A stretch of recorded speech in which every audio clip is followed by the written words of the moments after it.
E a equipe econômica do governo deve enviar ao Congresso ainda hoje um projeto de lei para aumentar a faixa de isenção do imposto de renda à pessoa física dos atuais R$ 1.903,99 para R$ 2.500.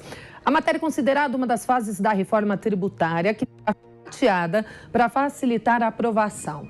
E para comentar essas modificações do governo, a gente conversa com o Gabriel Quintanilha, advogado especialista em direito tributário e econômico. Boa tarde, Gabriel. Seja bem-vindo. Boa tarde, tudo bom? Uma honra participar aqui do programa com vocês. Imagina, o prazer é todo nosso. Primeiramente, explica pra gente, Gabriel, o motivo da Câmara fatiar a reforma tributária. Na verdade, existiam dois projetos de reforma tributária, projetos esses muito mais amplos, que permitiriam uma alteração completa do sistema tributário. Esses dois projetos foram engavetados e o governo federal busca agora fazer uma reforma tributária em novas leis e não numa reforma de todo o sistema tributário, que é o indicado. Porém, o governo entende que vai ser mais fácil apresentar alterações pontuais que tenham impacto no sistema tributário do que efetivamente uma reforma que tenha que negociar com estados e municípios, alterando ICMS e ISS. De modo que essa reforma fatiada vai representar, num primeiro momento, a alteração da tributação federal para que, então, haja um movimento para discutir os impostos estaduais e municipais. E a reforma que está sendo discutida é o projeto de lei 3.887 de 2020, que institula a contribuição social sobre operações com bens e serviços. O que isso significa na prática? Bom, o governo, num primeiro momento, ele pretende substituir as contribuições para o PIS e para a COFINS por meio da CBS. Seria a contribuição sobre bens e serviços. Essa nova contribuição substituiria PIS e COFINS com uma elevação da alíquota, que no caso de PIS e COFINS, que são recolhidos no regime cumulativo, a alíquota sairia de 3,65% para 12%, e no regime não cumulativo de 9,25% para 12%. Ou seja, é um aumento de carga tributária com uma simplificação do recolhimento. Essa lei, esse projeto de lei, ele é muito prejudicial para as empresas prestadoras de serviço, porque nesse novo regime, PIS e COFINS, ou melhor, a nova CBS, seria recolhida sempre no regime não cumulativo, permitindo o creditamento daqueles insumos necessários à produção de bens e à prestação de serviços. Como as prestadoras de serviço normalmente têm poucos insumos a serem deduzidos, há somente um aumento de carga tributária. Então, nesse primeiro momento, seria o objetivo do governo alterar PIS e COFINS. Num segundo momento, o governo buscará a tributação dos dividendos. Na última semana, o ministro Paulo Guedes, ele já deu a entender que haverá o fim da isenção da distribuição de lucros e dividendos, com uma faixa de isenção de 240 mil anuais. E essa ideia do governo federal é uma ideia cobrada por muitos economistas no Brasil, que é um dos poucos países do mundo que não tributa os lucros e dividendos.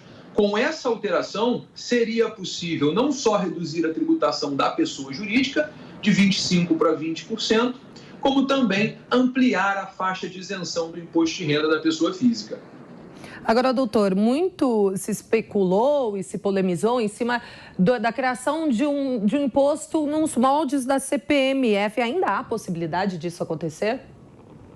Essa possibilidade ainda existe. Seria uma contribuição, de acordo com o ministro Paulo Guedes, seria uma contribuição que incidiria de acordo com os pagamentos digitais, os meios de pagamento digitais.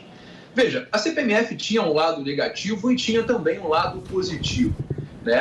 A chance de aprovação de uma nova CPMF, ela é presente, ela existe, porque é um tributo de fácil fiscalização, afinal de contas os bancos são obrigados a fazer a retenção desse tributo nas movimentações financeiras, o que gera um custo para a União muito baixo, não precisa de fiscal para poder verificar se o tributo foi recolhido ou não, ou seja, é um tributo de fácil arrecadação e há uma expectativa de arrecadação com uma nova contribuição nos moldes da CPMF de pelo menos aproximadamente 100 bilhões de reais ano.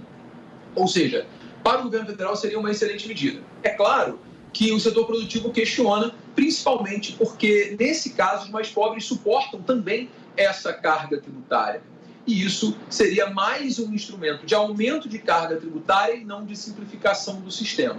A verdade dos fatos é, para o momento atual, essa nova contribuição seria uma medida muito providencial para o governo federal, portanto, ela é, de fato, não é um fantasma. Ela está bem presente e o risco dela acontecer é muito grande. Agora, doutor, quando que deve ser votada essa reforma tributária? Olha, essa é a pergunta dificílima de responder. Talvez seria mais fácil hoje ganhar na loteria, porque as reformas tributárias elas tramitam no Congresso há anos, sem nenhum tipo de avanço.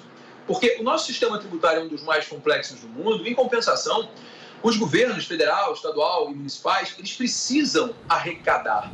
O Estado brasileiro é um Estado que custa muito caro, quer seja pelos super salários, pela má gestão da coisa pública, né? Nós vemos aí preços para aquisição de bens acima do que deveria. E para pagar a conta, há necessidade de arrecadação. A arrecadação vem por meio da carga tributária. Então, no final das contas, enquanto não houver uma reforma administrativa, uma reforma tributária realmente ela acaba sendo um tanto quanto difícil de ser aprovada.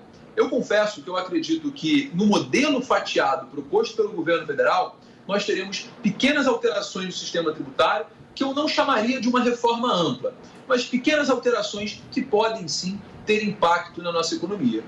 Muito bem, conversamos com Gabriel Quintanilha, que é advogado especialista em direito tributário. Doutor, mais uma vez, obrigado. Ótima tarde para o senhor. Muito obrigado, boa tarde.